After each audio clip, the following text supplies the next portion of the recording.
Doctor صاحب گفتگو کا آغاز کرتے ہیں. پروفیسر ڈاکٹر محمد احمد قادری صاحب یہاں تشریف رکھتے ہیں. میمونہ مرتضیٰ ملک صاحب یہاں تشریف رکھتے ہیں. علامہ شاہراہ نقوی صاحب تشریف رکھتے ہیں. السلام علیکم. ابراہیم نقشبندی صاحب یہاں تشریف رکھتے ہیں. بہت شکریہ. ایک عام کانسیپٹ ہے کہ جی مہنگائی بہت ہے, گزارا نہیں ہوتا, لیکن جب ہم باہر نکلتے ہیں تو دیکھتے ہیں کہ مالز بھی اسی طرح سے ہیں, شاپنگ بھی ویسی چل رہی ہے, گاڑیاں بھی روڈ پہ زیادہ ہیں. صرف قصہ کیا ہے؟ اعوذ باللہ من الشیطان الرجیم. بسم اللہ الرحمن الرحیم. مولا صلی وسلم دائما ابدا علی حبیبک خیر الخلق کلہم یا رب بالمصطفیٰ بلغ مقاصدنا واغفر لنا ما مضایا واسع الکرم. شاعر بھائی, پہلے تو یہ تعین کر لیجئے کہ قرآن و احادیث کیا کہہ رہی ہیں اور ہم کیا کر رہے ہیں. صرف ایک جملے میں ذخیرہ اندوزی پر بھی بات کی, رویوں پر بھی بات کی, معاشرتی ثقافتی ترقی پر بھی بات کی, لوگوں کی خدمت پر بھی بات کی, دین اسلام کی بات کر رہا ہوں, احساس پر بھی بات ہے, ایک دوسرے کا ساتھ دینا, ایک دوسرے کا عزت اور حرمت کا خیال رکھنا, اور علم کی بات بھی کی, بزرگان دین کی بھی بات کی. سوال یہ پیدا ہوتا ہے کہ سارے جو آپ نے پیراڈائمز بنائے ہیں یا پیرامیٹرز آپ نے سوسائٹی کے لیے, کمیونٹی کے لیے سیٹ کیے ہیں, آج یہ سارے پیرامیٹرز جو دین اسلام کے ہیں وہ ہم اپنے معاشرے میں, جسے ہم اسلامی جمہوریہ پاکستان کہتے ہیں, اس میں ہم تلاش کیوں کر رہے ہیں؟ بغیر تلاش کے نظر کیوں نہیں آ رہا؟ شاید اس کی بنیادی وجہ یہ ہے, میں نہیں کہتا کہ فلاں ایسے, فلاں ایسے, فلاں ایسے, فلاں ایسے, شاید میرا اپنا اس میں سب سے, شاید نہیں بلکہ یقیناً میرا اپنا بہت بڑا کردار ہے. میں اپنے آپ کو ایک پل میں بہت امیر دیکھنا چاہتا ہوں, تو ظاہر ہے جب میں امیر دیکھنا چاہتا ہوں تو میں وہ سارے راستے اختیار کروں گا جو کسی بھی معاشرے کے لیے عمارت تک یا امیری تک لے جائے. ایک تو بات یہ ہو گئی. آپ نے ایک بات کی تھی سرنامہ کر, ویسے تو بہت ساری باتیں کی آپ, لیکن ایک بات ہے کہ مال بھی ہیں, گاڑیاں بھی ہیں. اب یہ بھی سوال کے ساتھ ہی, اور یہ پورا معاشرہ, آپ یقین جانیے بارہا میں یہ سوچتا ہوں کہ جن گاڑیوں سے جو لوگ اترتے ہیں اور جس انداز سے وہ آتے ہیں, اللہ بہت دے.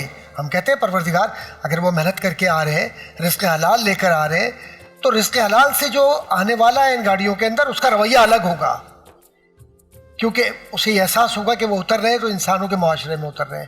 لیکن غربت دو, اور یہ جو امیر لوگوں کا طبقہ ہے, اس نے دو متضاد رویوں کو جنم دیا ہے. آپ نے بار بار ایک بات کہی نا, نظام تعلیم میں اسکولز دیکھ لیجئے, فلاں دیکھ لیجئے, نظام زندگی میں دیکھ لیجئے. سوال یہ پیدا ہوتا ہے کہ یہ جو معاشرہ ہے, جس معاشرے سے ہم مخاطب ہیں, یہ میرا معاشرہ ہے. اس معاشرے میں ہم جو پل بڑھ رہے ہیں اور جو کچھ ہم حاصل کرنا چاہتے ہیں, تو اس میں آپ نے جو پوچھا تھا کہ مہنگائی کا جن کیسے قابو ہو, مہنگائی کیسے قابو ہو. بھائی بات یہ ہے کہ ہم عادی ہو گئے ہیں ایک دوسرے کے ساتھ تفاخر کے. اگر آپ نے یہ گھڑی فرض کریں کہ $500 میں لی ہے, تو اب جب تک میں $5000 کی نہیں لوں گا مجھے سکون نہیں آئے گا. جب تک آپ نے ایک مکان جو بنایا ہے اس مکان کے مقابلے میں میں بات نہ کروں کہ میرا مکان بڑا ہو اور محل نظر آئے, کیسل نظر آئے اور پتہ نہیں کیا کیا نظر آئے, اس وقت تک سکون نہیں آئے گا. اس کے لیے کن راستوں سے جاؤں گا, کیا جاؤں, اس کا مجموعہ. ایک میں اس کے بعد قطع کلام آپ, صرف ایک چیز میں کہنا چاہتا ہوں, کتنا بڑا محل بنا لو, وہ جو 6 فٹ گہری قبر ہے وہ ایک جیسی ہوتی ہے. اس کو کون یاد کرتا ہے؟ اسی لیے تو پوچھ رہا ہوں. آپ یقین جانیے بہت سارے ایسے لوگ, قبرستان میں آپ نے دیکھا لوگوں کا رویہ, جی وہاں کھڑے ہوئے سگریٹیں پی رہے ہیں, باتیں کر رہے ہیں. حضور اکرم علیہ طاعت و سلام نے قبرستان جانے کی ہدایت کیوں فرمائی تھی؟ تاکہ تم اپنی آخرت کو, اپنی موت کو اور اپنے آپ کو اس جگہ پر دیکھ سکو. آج ہم جس مہنگائی کے دور سے گزر رہے ہیں, اس مہنگائی کے دور میں کسی چیز کی پرواہ نہیں ہے. جو گاڑیاں دوڑ رہی ہیں وہ دوڑ رہی ہیں, اور جو زندگی کی شاہراہوں پر ترقی کی بظاہر ترقی جس کو ہم کہتے ہیں, اخلاقی انحطاط کے باوجود بھی جسے ہم ترقی کہتے ہیں, وہ ہمیں نظر آ رہا ہے. اور پتہ نہیں کتنی باتیں ہیں جو ذہن میں آ رہی ہیں, لیکن آج سب بولیے گا نا, بولنے کا وقت ہے, بولیے گا, بالکل بولیے گا. میں بس ایک جملہ سے بول کر میں بات ختم کروں گا, کیونکہ آپ احباب کی طرف جائیں گے. ظاہر ہے ہم سب کچھ کر رہے ہیں اور کرتے بھی رہیں گے, لیکن کبھی ہم نے یہ سوچا کہ ہم کتنے لوگوں کی حق تلفی کر کے اور کتنے لوگوں کے سینوں پر اپنے قدم رکھ کر اور کتنی لاشوں پر سے گزر کر ہم اپنے محلات کی تعمیر کر رہے ہیں. میں اسی بات کو لے لیتا ہوں, یہیں سے بات کنٹینیو کرتے ہیں. آپ جواب دے دیجئے اس کا کہ ہم ایسا کیوں کرتے ہیں, حق تلفی بھی کرتے ہیں, ان کو رونتے بھی ہیں, روندنے کے بعد ہمیں احساس تک بھی نہیں ہوتا, ہم دوسروں کا حق مار جاتے ہیں, کیا وجہ ہے؟ اعوذ باللہ من الشیطان الرجیم, بسم اللہ الرحمن الرحیم, الحمد للہ رب العالمین, والصلاة والسلام علی اشرف الانبیاء والمرسلین, اللہم عجل لولیک الفرج. کچھ چیزیں ایسی ہیں کہ جن کی طرف توجہ ہی نہیں ہے, اور آپ نے ابتدا میں بڑے خوبصورت انداز میں مختلف گوشوں پہ, زندگی کے مختلف حصوں پر مختصر اور مفید روشنی ڈالی. مسئلہ تعلیم کا نہیں ہے, مسئلہ شعور کا ہے. یہ جو بنیادی بیماری ہے ہم سب کے اندر, اور فارسی میں کہتے ہیں چشمہ چشمی, جسے اردو میں کہتے ہیں دیکھا دیکھی. یہ جو حضرت فرما رہے ہیں کہ بلا ڈاکٹر صاحب کہ ہم ایک دوسرے کو دیکھ کر ایک دوسرے کو رونتے چلے جا رہے ہیں, لیکن کیونکہ ماہ مبارک رمضان ہے, مذہب کی بات بھی کر رہے ہیں, تو مذہبی اعتبار سے بھی اگر اللہ تعالیٰ نے ہمیں اس نعمت سے سرفراز کیا کہ اس نے ہمیں اپنا ماننے والا بنا دیا, ہمیں کم از کم اتنا دے دیا کہ ہم اس کے ماننے والے ہیں. بہت سے لوگ اس نعمت سے محروم ہیں, یہاں تک کہ حدیث میں ہے کہ بہت سے لوگ ایسے ہیں جو مالدار ہیں, بہت کچھ ہے ان کے پاس, لیکن اللہ انہیں اپنے در پہ جھکنے کی توفیق عطا نہیں کرتا. اس نے یہ ہمیں دے دیا ہے, تو اس کے بعد پھر نفسا نفسی کیسی, پھر جو ہے اس عالم میں کہ بس جو ہو ہمارے پاس ہو, جو دکھے بس وہ ہمارا اچھا ہو اور ہم کسی مقام پر ہوں. ایسا ممکن ہے, کئی دفعہ ہوا, بہت سے لوگ بہت سے بڑے بڑے مقامات پر پہنچے بغیر اس کے کہ کسی کو نقصان پہنچائیں, بغیر اس کے کہ کسی کو ضرر پہنچائیں. فرق اتنا ہے کہ جو بغیر ضرر پہنچائے کسی مقام پر پہنچتے ہیں وہ یادگار بن جاتے ہیں. کیا بات ہے, کیا اچھی بات اور کہی. جو رونتے ہوئے چلے جاتے ہیں پھر انہیں یاد نہیں کیا جاتا. یہ بڑا جو ہے سر وہ, لیکن اس کی وجوہات کیا ہیں؟ کہ ہم نے عملی طور پہ ہم نے اسلام کو یہاں سے قبول نہیں کیا ہے, کہ ہم اس مطلب مجھے خوف اس بات کا ہے کہ قرآن شریف میں بار بار ان چیزوں کا ذکر آیا ہے, تو کیا ہم نے عملی طور پہ ہم صرف کہنے والے ہیں؟ لما تقولون ما لا تفعلون, تم وہ کیوں کہتے ہو جو کرتے نہیں ہو. یہ ہے اصل میں نفسیاتی مسئلہ جو قبلہ بات یہی حضرت ہے, صاحب بات فرما اصل رہے میں ہیں. یہی ہے کہ بار بار قرآن میں بارہا عمل کی بات ہوئی ہے. جو اس دن آپ اسی نشست میں جو ہے فرما رہے تھے کہ والعصر ان الانسان لفی خسر الا الذین آمنوا وعملوا الصالحات, یہ جو عامل الصالحات ہے اس کو بار بار کہا گیا, یہاں تک کہ سورہ مومنون میں آیت نمبر 50. تو ہم کدھر چلے گئے ہیں؟ سوری میں یہ کہہ رہا ہوں, میں آپ دونوں سے پوچھ رہا ہوں, اور میمونہ آپ بھی اس میں. سیاست میں تو یہ کہا جاتا ہے کہ اگر اپنی بات سے آپ مکر جائیں تو کوئی بات نہیں ہے, یو ٹرن لے لیں تو کوئی بات نہیں ہے, سبھی جائز ہے. مطلب میں کسی ایک کی بات نہیں کر رہا, خدا رہا یہ اس کو کسی ایک کنیکٹ مت کر دیجیے گا. میں صرف ایک بات کہہ رہا ہوں, ہر آدمی جو وعدہ کرتا ہے وہ عجیب ہی سی بات ہوتی ہے, وہ پورا ہی نہیں ہوتا کبھی. بسم اللہ الرحمن الرحیم. ظاہر وہ پورا ہو کیسے سکتا ہے؟ اس لیے کہ کسی ایک طبقے کی تمام تر سہولیات کے لیے کسی دوسرے کو روندا جاتا ہو. اور پھر دیکھیے اسلام کیا چاہتا ہے, مواخات اور انصار والا جو کیس ہے وہ پوری دنیا کے لیے قیامت تک کے لیے مثال ہے. اب وہ کیا تھا, یعنی جس کے پاس ایک کمرہ بھی ہے تو وہ اس نے اس کے 2 حصے کر دینے ہیں, بیچ میں پردہ لگا کے اپنے ایک بھائی کو دینا ہے. اور اللہ میاں نے صرف 3 لفظ کہے, انما المؤمنون اخوہ, اور بھائی چارے کی تفصیل یہ بتا دی کہ تم نے اپنا پیٹ کاٹ کے اس کو پالنا ہے. اور اس کی بہترین مثال کیا تھی کہ کھیتی باڑی اہل مدینہ کو آتی تھی, مہاجرین اس سے واقف نہیں تھے. اب اہل مدینہ کھیتی باڑی کر رہے ہیں, جو فصل آ رہی ہے وہ آدھی مہاجرین میں آدھی ان میں تقسیم ہو رہی ہے. اپنے لیے ایثار جو ہے اپنی ذات پہ کر کے. اب اگر فرض کیجئے ایک چیز مہنگی ہو گئی, کپڑے مہنگے ہو گئے, کیا سبھی کو برانڈز پہننا ضروری ہے؟ پھل مہنگا ہو گیا تو کیا ہم نہیں سوچ سکتے کہ غریبوں کو نہیں مل رہا تو ہم نہ لیں, تاکہ وہ جو مہنگا کر رہے ہیں وہ مجبور ہو کے کہ وہ گل سڑ جائے گا سستا کر دیں تاکہ ہم سب لے سکیں.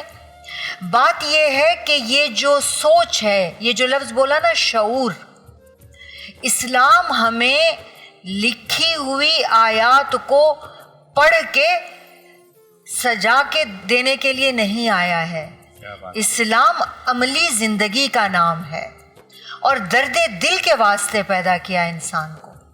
مجھے بتائیے کہ ہم تو جنت میں پیدا ہوئے, جنت میں رکے, جنت ہی اصل مقام ہے, وہیں جائیں گے. یہ زمین پہ بھیجا کیوں؟ یہ انہی باتوں کے لیے بھیجا ہے, انہی آزمائشوں کے لیے بھیجا ہے. اور اس میں اگر ہم لوگ مسلمان من حیث القوم, ایک صرف امت مسلمہ بننے کی دیر ہے. پوری دنیا میں کوئی کسی مسلمان پر زیادتی نہیں کر سکتا. مگر امت بنیں گے کب؟ جب تک تھے 800 سال تک پوری دنیا پہ حکومت تھی, کیونکہ ایک امت تھے تو کسی کی مجال نہیں تھی. اب ہم الگ الگ ہو گئے ہیں. آپ نے بھی پڑھا ہوگا, ہم چھوٹے تھے تو اردو کی کتاب میں وہ لکڑیوں کے گٹھے والی کہانی, وہ جب الگ الگ ہو گئی تو توڑ دی گئی. یہ جو چیزیں, یہ جو معاشرے میں برائیاں آتی ہیں, پھر یہ پچ جاتی ہیں, پھر ہم لوگ اس کے آگے. ایک بادشاہ تھا, اس نے اپنے قوم کا شعور دیکھنا تھا. اس نے کہا جی روز یہاں سے صبح گزریں گے تو ایک جوتا کھا کے گزریں گے. قوم آتی, آرام سے جوتا کھاتی نکل جاتی. اب اسے حیرت ہو رہی کہ کوئی احتجاج نہیں, کوئی شکایت نہیں. او بھائی کہیں تو صحیح, پوچھیں تو کیوں لگ رہا ہے. اگلے دن اس نے کہا اب 2 لگیں گے. اب وہ پھر آنے لگے, 2 ہفتہ گزر گیا. اب وہ پریشان ہو رہے کہ میری قوم کیا کر رہی ہے. پھر 3 ہو گئے. جب 4 پہ آیا تو وہ خود جھلا کے بولنے لگا کہ مجھے اب ان کو جگانا ہے. تو کچھ شکایت آئی کہ صاحب بات کرنی ہے. بڑا خوش ہوا, ساری رات خوش ہوا کہ شکر ہے کسی کا ضمیر تو جاگا. اس نے لگا لی کچہری, پوچھا ہاں جی. اب وہ سوچ رہا ہے کہ پوچھیں گے تو دماغ خراب ہے, قوم کو اپنی جوتے لگا رہے ہو. کہتے ہیں ذرا جلدی بلا لیا کریں, وہ کام پہ جاتے ہوئے دیر ہوتی, 4 جوتے کھانے میں دیر لگ جاتی ہے. تو ہمارا وہ حال ہے. ہم اپنی تکلیف کو اس طرح سے لیتے ہیں جیسے پیس آف کیک ہے. آج دکھتا ہے, کل اس کو اپنا لیتے ہیں. پھر جو بولتا ہے برا لگتا ہے, جو کہتا ہے برا لگتا ہے, جو اس طرف دھیان دلاتا ہے برا لگتا ہے. کیونکہ شعور اپنا بھی استعمال میں نہیں آنا اور ہمیں جگانا بھی نہیں. انگریزی کا ایک ایڈیم ہے کہ I want to have the cake and eat it too. مطلب میں کیک رکھنا بھی چاہتا ہوں اور اسے کھا بھی لینا چاہتا ہوں. یہ حال ہمارا ہے. کیوں ہے؟ بریک کے بعد. بائی دی وے, مہنگائی کی جہاں تک بات ہے, ابھی جب بریک سے واپس آؤں گا تو آپ کو ایک قصہ سناؤں گا جو میں نے ابھی اس ٹرانسمیشن میں سنا ہے. یہ حد ہے. بریک کے بعد.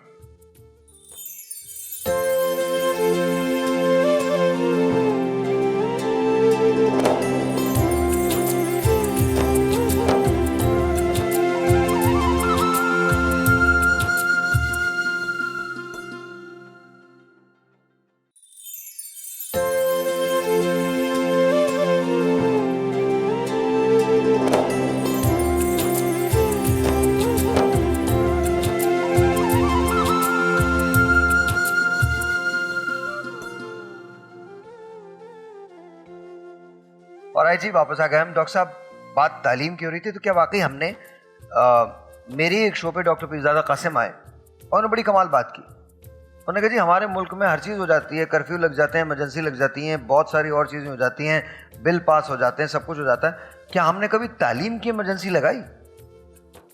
سر بتائیے.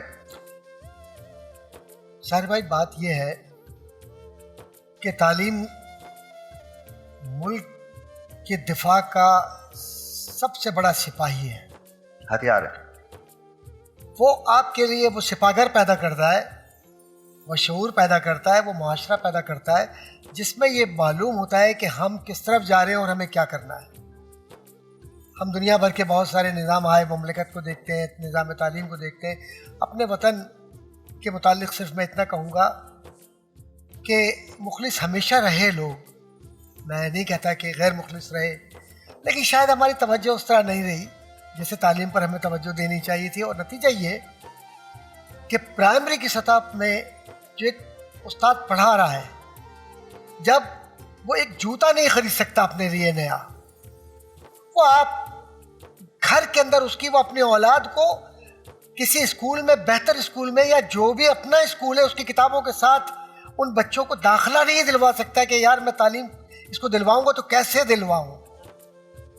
تو اب آپ یہ سوچئے کہ جو انسان خود ذہنی دباؤ کا شکار ہو, وہ نسل جو بچوں کی وہاں پر پرائمری اسکول میں آ رہی ہے, میں سرکاری سطح کے اسکول کی بات کر رہا ہوں, اور پھر اس پر جو لوگ بیٹھے ہوئے ہیں فیصلہ ساز قوتیں, ڈیسیجن میکرز, ان کا بڑا عجیب معاملہ, ان کی دلچسپی کتنی ہے, اور مہمان خصوصی بننے میں زیادہ دلچسپی ہے یا واقعی یہ اس بات کو سمجھنے میں زیادہ دلچسپی ہے کہ اس میں 200 طالب علم پڑھتے ہیں اور بیت الخلاء 2 ہیں اور دونوں کے دونوں ابل رہے ہیں, اور جو بچے چھوٹے آ رہے ہیں ان کے پیروں میں چپلیں نہیں ہیں, ان کے بیٹھنے کے لیے آپ ٹاٹ بچھاتے ہیں وہ بھی محلے والے دیتے ہیں. یہ حقائق ہے, زمینی حقائق ہے. اور پھر جن اسکولوں کو قائم ہونا چاہیے تھا وہاں اپنے استبل بنوا دیے. اس کے بعد آپ یہ کہیں, میں تو ایک چھوٹی سی مثال دی ہے میں نے, اب آئیے کالجز کی طرف, کالجز کا کیا حال کیا ہوا ہے ہم نے, اور اس کے بعد یونیورسٹی کی طرف آئیے. ہائر ایجوکیشن کمیشن اسلام آباد میں, میری بات, کیا اچھی تعلیم مہنگی ہے؟ میرا خیال ہے کہ ایک عام آدمی کی دسترس سے باہر ہے, لفظ مہنگی سے بھی اوپر ہے. ماشاءاللہ ماشاءاللہ. مہنگی کا لفظ تو بہت چھوٹا ہے ساحر بھائی, آپ جانتے ہیں, آپ خوب جانتے ہیں, اچھی طرح سے جانتے ہیں کہ تعلیم ہم نے اور تدریس, اس کو تقدیس کا محکمہ نہیں بنایا ہے, اس کو ہم نے پروفیشنلزم میں کنورٹ کر کے یہ کہہ دیا ہے کہ جو جتنا زیادہ خوبصورت ایئر کنڈیشن کے ساتھ تعلیمی ادارہ بنا سکتا ہے اتنا ہی وہ قوم کو بیوقوف بنا کر اتنے پیسے کما سکتا ہے کہ وہ نسلوں نسلوں میں ختم نہیں ہوگا. اور ایسے ہی پرائیویٹ کالجز کے ساتھ ساتھ, اسکولز کے ساتھ ساتھ, یونیورسٹیز کے ساتھ ساتھ آپ کے وہ مہنگے ترین ہاسپٹلز بھی ہیں. جہاں جہاں انسان زندہ رہ سکتا ہے وہاں وہاں آپ نے موت کے پیرادر کھڑے کر دیے. اچھا جی, ایک سوال میں آپ سے کرنا چاہتا ہوں. اچھا ہم بات کریں گے فی زمانہ, تو مجھے یہ بتائیے کہ گھر لینا بڑا مہنگا ہو گیا. ایک عام آدمی گھر لے ہی نہیں سکتا, ہر آدمی کو اپنا گھر بنانے کی خواہش ہوتی ہے, تو وہ گھر کیسے افورڈ کر سکتا ہے, کیسے لے سکتا ہے, اور یہ ذمہ داری کس کی ہے گھر پرووائڈ کرنا؟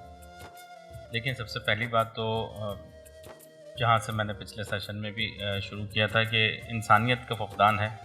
ریاست کا کام ہے, سیدھی سیدھی بات ہے, یہ تو ریاست اور حکومت کا کام ہے کہ وہ جو ہے ایک ایسی فضا قائم کرے جہاں انسان سانس لے سکے, مطلب چھت پرووائڈ کرے, سانس لے سکے, سانس لے سکے, ٹھیک ہے. ایک ایسا ماحول ہونا چاہیے, ایک ایسا نظام ہو کہ ہر بندہ یہ کہے کہ میں اپنے ملک میں اچھا ہوں, صحیح, کہیں اسے باہر جانے کی ضرورت نہ پڑے. چیزیں جس حساب سے مہنگی ہوتی چلی جا رہی ہیں, اور بات حکومت کی آ گئی تو ایک فارمولہ جو ہے افلاطون نے, آپ بہتر جانتے ہیں, اور افلاطون نے جو ہے اس کو اپنے مدینہ فاضلہ میں بھی لکھا کہ جب حکمران یا سیاستدان عوام کو منتشر کرنا چاہتے ہیں, اس کے ذہن کو آگے پیچھے کرنا چاہ رہے ہیں, تو اچانک مہنگائی کر دیں گے یا چیزیں غائب ہو جائیں گی, آٹا غائب ہو جائے گا. اب آپ لگے رہیے آٹے کی تلاش میں, آپ اس طرف جائیں گے نہیں کہ وہ آپ کے ساتھ کر کیا رہا ہے. کوئی بھی, میں اپنے ملک کی بات نہیں کر رہا ہوں, میں مدینہ فاضلہ کی بات کر رہا ہوں کہ آپ اس طرف جائیں گے نہیں کہ حکمران کر کیا رہا ہے آپ کے ساتھ. تو یہ جو ہے مہنگائی وغیرہ سب کہہ لیں گیم ہے, کیا ہے وہ کیا کرنا چاہتے ہیں. کیا یہ والی جو بات آپ نے کی آٹا اور چینی, کیا اسے کنٹرول کیا جانا چاہیے؟ جن چند لوگوں کے ہاتھوں میں یہ ہو سکتی ہے انہی چند لوگوں کے ہاتھوں میں یہ ہے, تو کیا اسے کنٹرول کیا جانا چاہیے؟ بھائی آپ جب گفتگو کرتے ہیں اس میں درد دل بیان کرتے ہیں, تو آپ صرف اس چیز کو محسوس کریں کہ جو بیج بو رہا ہے اور 6 مہینے اس کے اوپر لگا رہا ہے, اس کو کھانے کے لیے نہیں ملتی. بالکل صحیح بات, بالکل صحیح بات.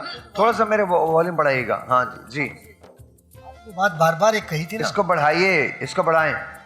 آپ نے ایک بات جو بار بار کہی تھی اور جس طرف قبلہ علامہ صاحب نے بھی اشارہ کیا کہ جو آپ کے لیے آپ کی بہترین افطاری کو سجا رہا وہی محروم ہے کہ ایک محروم ہے, ایک لقمہ وہاں سے اس دسترخوان سے نہیں اٹھا سکتا. تو کیا وہ اقبال کا جو شعر تھا, وہ جو خوش گندم والا, ہاں, اے طائر لاہوتی, اس رزق سے موت اچھی, رزق سے آتی ہو پرواز میں کوتا ہے, پرواز میں کوتا. یہ تو معاملات ہی کچھ اور ہے. جس کھیت سے دہقان کو میسر نہ ہو روزی, اس کھیت کے ہر خوش ہے گندم کو جلا دو. ہاں, اصل میں ظاہر ایک چیز یہ بھی ہے کہ ہم نے پاکستان بنایا کیوں تھا. قائد اعظم نے جو بات کہی تھی اس ڈبل سٹینڈرڈ سے نکلنا تھا جو ہم لوگوں کے لیے ہندوستان میں تھا, مسلمانوں کے لیے. اب یہاں آ کر بھی ان 76 سالوں میں جیسے کہ تعلیم ہے, ہسپتال کا ذکر ہو رہا ہے, کسانوں کا ذکر ہو رہا ہے, زندگی کے تمام شعبہ حیات آپ دیکھ لیجئے, ہر جگہ وہی ڈبل سٹینڈرڈ ہے. تب تو ہم ایک اور قوم, ایک اور دین, ایک اور مذہب, ایک اور کلچر سے نبردآزما تھے. اب کیا ہے؟ بہت اچھی بات ہے. اب کیا ہے سوائے ہمارے اعمال کی شامت اور ہماری بدنیتی کے, اور کیا ہے؟ اور اس کو مطلب یہ آپ اور میں اگر دکھ درد یہ آج بیٹھے کر رہے ہیں تو اس کا مطلب ہے کہ اور لوگ بھی یہ دکھ دل میں لیے ہوئے ہیں, ظاہر ہے, اور جو اس کو بھگت رہے ہیں. یعنی اللہ کا شکر ہے کہ آپ کو گھر والوں نے تعلیم دے دی, والدہ والد دونوں نے. الحمدللہ میں بھی اس گھرانے سے تھی. کچھ نہیں دے پائے, خواب پورے نہیں ہو سکے. اچھا پھر جن کو تعلیم ملی وہ تعلیم اس لائق نہیں تھی کہ وہ بیچارے کچھ بن پاتے. اچھا کچھ تعلیم اچھی ہے تو کیا ہوا, یہاں اپریشیٹ نہیں ہوئی, وہ پھر کسی اور ملک نکل گئے. تو ہر طرف سے آپ دیکھیے سب کے سب مجرم ہیں, سب کے سب قصوروار ہیں. اچھا میں آپ تینوں سے ایک سوال کرنے جا رہا ہوں, معذرت کے ساتھ تینوں سے ایک سوال کروں گا, ہاں یا نا کا جواب ہے, ہاں یا نا کا جواب, تینوں سے ایک سوال ہے. مجھے یہ بتائیے, اکثر جب ہم مہنگائی کی بات کرتے ہیں اور ہم یہ کہتے ہیں گزارا نہیں ہوتا تو ایک مشورہ دیا جاتا ہے جو میں اکثر شوز میں سنتا ہوں کہ ہمیں قناعت پسند ہو جانا چاہیے, ہمیں اپنے نفس کو مار لینا چاہیے, ہمیں سب کچھ کر لینا چاہیے, ہمیں ایک روٹی بھی کھا لینی چاہیے, ہمیں آدھا گلاس پانی بھی پی لینا چاہیے, ہمیں خود بچوں کے ساتھ بیٹھ کے بچوں کو پڑھانا بھی چاہیے, ہمیں وہ سارے اعلیٰ اور رفع کام کرنے چاہیے اور اسی معاشرے کا حصہ بننا چاہیے. کیا یہ صحیح ہے, ہاں یا نا؟ میں اس سے ایگری نہیں کرتی. آپ ایگری نہیں کرتے ہیں؟ آپ سر مجھے ایک شعر یاد آ رہا ہے, ارشاد. اور شعر بھی ایسی بڑی ہستی کا ہے کہ جھوم جائیں گے. انہوں نے پورے معاشرے کا مطالعہ کیا اور اس پر ظلم و جبر اور استبداد آج کے معاشرے سے بہت زیادہ تھا, اور عجیب عجیب لوگ اور طاقت کے استعمال میں سب سے آگے عرب کا معاشرہ, اور انتہائی بدو کا مزاج اور بدوؤں کے مزاج کے ساتھ انتہا پسندی. تو حضرت مولا کائنات حضرت علی رضی اللہ تعالیٰ عنہ سے یہ شعر منسوب ہے جو نظر کرتا ہوں. ردینا قسمت جبار فینا, ردینا قسمت جبار فینا, لنا علم وللجہال مالو. ردینا ہم راضی ہو گئے, قسمت جبار فینا کہ میرے رب کی جو تقسیم ہے اس معاشرے کے اندر, لنا علم اللہ نے ہمارے لیے علم عطا فرما دیا, وللجہال مالو اور وہ جو معاشرہ محبت کرتا تھا پیسوں سے, دولت سے, ظاہر سے, اللہ نے انہیں وہ دے دیا. تو یہ جو معاشرہ جس معاشرے میں آپ رہتے ہیں میں رہتا ہوں, ٹھیک ہے زمانہ بڑے شوق سے سن رہا تھا, ہم ہی سو گئے داستان کہتے کہتے, ٹھیک ہے نسلیں چلی جائیں گی ایک کے بعد ایک, ایک کے بعد ایک, نہ جانے کتنے لوگ چلے گئے اور کچھ لوگ چلے جائیں گے اور ہم بھی سب چلے جائیں گے. وہ بات آپ کی ہماری سب کی حقیقت پسندانہ بات یہ کہ اس وطن عزیز پاکستان کو رہنا ہے. جی علامہ صاحب. دیکھیے بنیادی طور پہ آپ کے سوال کا جواب ہاں ہونا میں نہیں ہے, ٹھیک ہے, لیکن قناعت کے لیے احادیث میں ہے. امیر کائنات جیسے آپ نے شعر بھی پڑھا, مولا کائنات فرماتے ہیں قناعت کرو. اب ہمیں اور تمہیں کی بات نہیں, وہ سب کی بات ہو رہی ہے, قناعت سب کو کرنی چاہیے. تو یہ جو آپ ہمیں تمہیں کی بات, نہیں میں تو ذمہ داری کی بات کر رہا ہوں, قناعت کی تو میں بات ہی نہیں کر رہا. آپ نے کہا نا کہ ہمیں کہا جاتا ہے کہ قناعت کرو, وہ تو ہمیں کہتے ہیں نا, میں تو ذمہ داری کی بات کر رہا ہوں, بات اس طرف تو ہے ہی نہیں.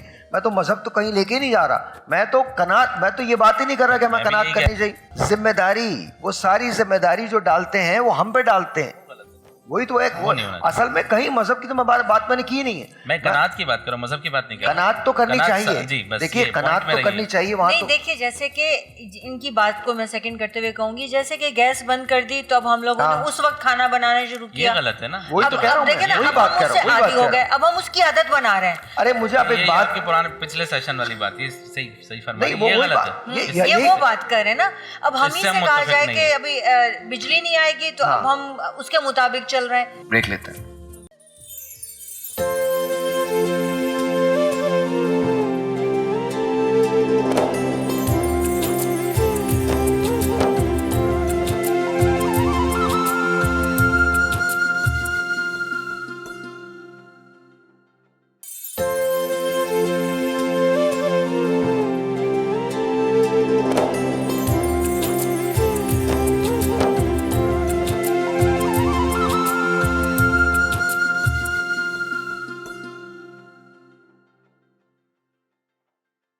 جی میمونہ، آپ بریک پہ جانے سے پہلے کوئی بات کر رہی تھی، کیا بات تھی وہ؟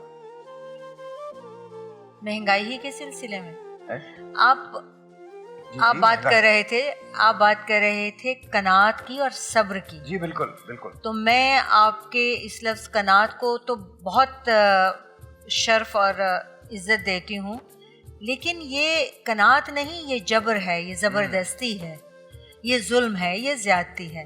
اور جس کو آپ صبر کہہ رہے تھے وہ میں اس کو صبر نہیں، بے حمیت ہی سمجھتی ہوں.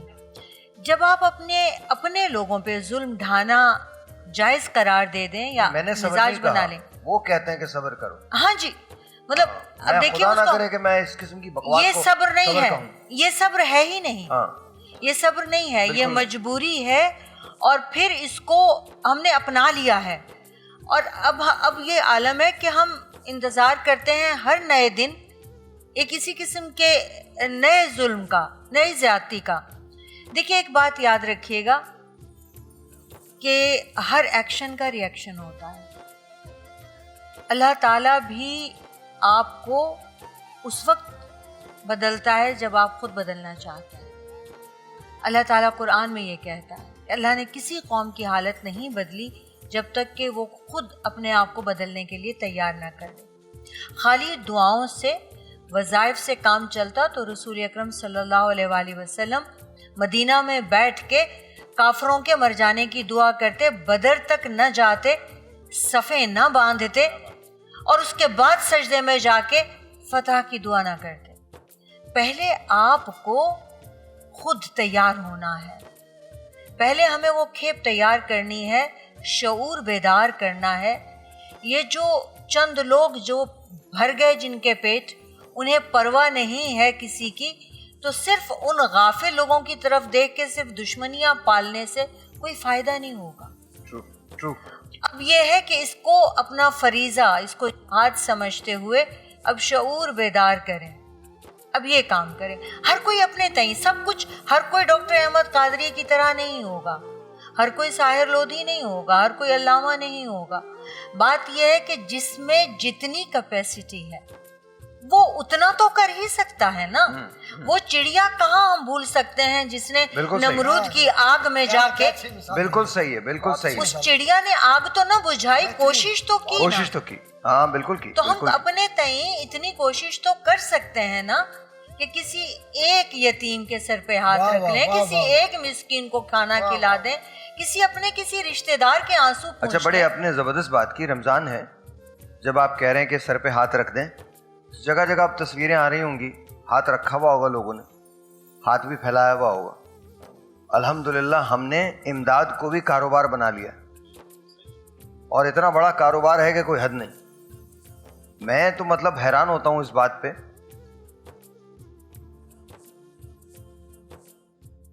کبھی کبھی سوچتا ہوں، غالب نے کہا تھا، کل ہی ہم بات کر رہے تھے اس پہ، رہیے اب ایسی جگہ چل کر جہاں کوئی نہ ہو، ہم سخن کوئی نہ ہو اور ہم زباں کوئی نہ ہو.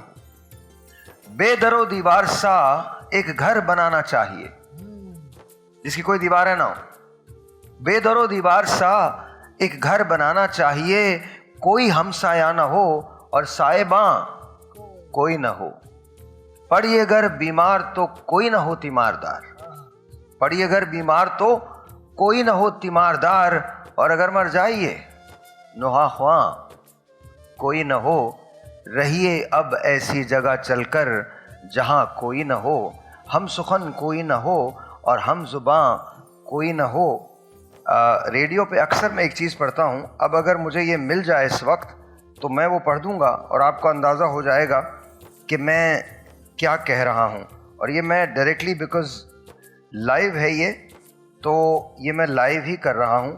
آئی ہوپ اینڈ پرے کہ مجھے یہ مل سکے اور میں اس کو اسی طرح سے سنا سکوں آپ کو جیسے کہ اس کو سنانے کا حق ہے.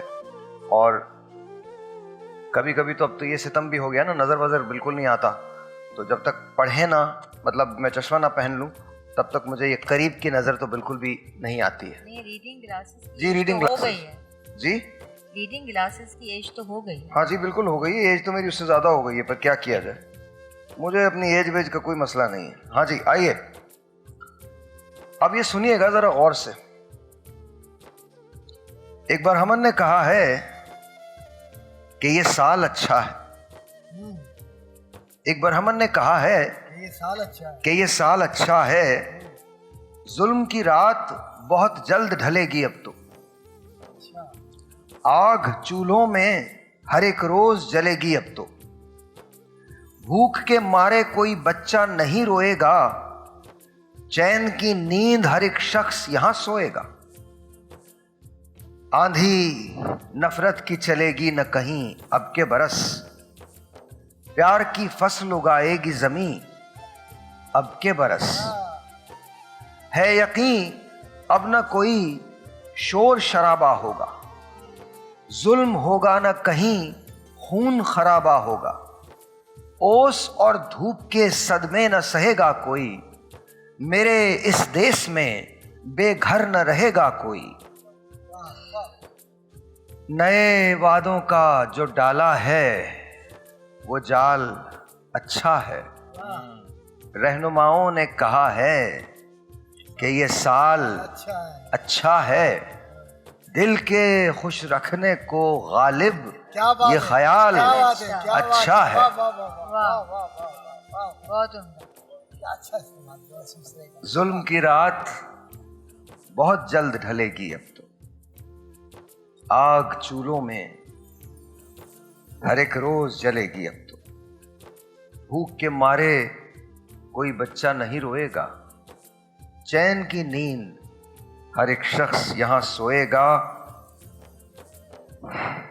آندھی نفرت کی چلے گی نہ کہیں اب کے برس, پیار کی فصل اگائے گی زمین اب کے برس. نئے وعدوں کا جو ڈالا ہے وہ جال اچھا ہے, دل کے خوش رکھنے کو غالب یہ خیال اچھا ہے, رہنماؤں نے کہا ہے کہ یہ سال اچھا ہے. اسی کا جو اصل غزل تھی اس کا ایک شعر تھا, اور لے آئیں گے بازار سے گر ٹوٹ گیا, جام جم سے یہ میرا جام سفال اچھا ہے, دل کے خوش رکھنے کو غالب, دل کے بہلانے کو بھی یہ غالب یہ خیال اچھا ہے. بریک لیجیے.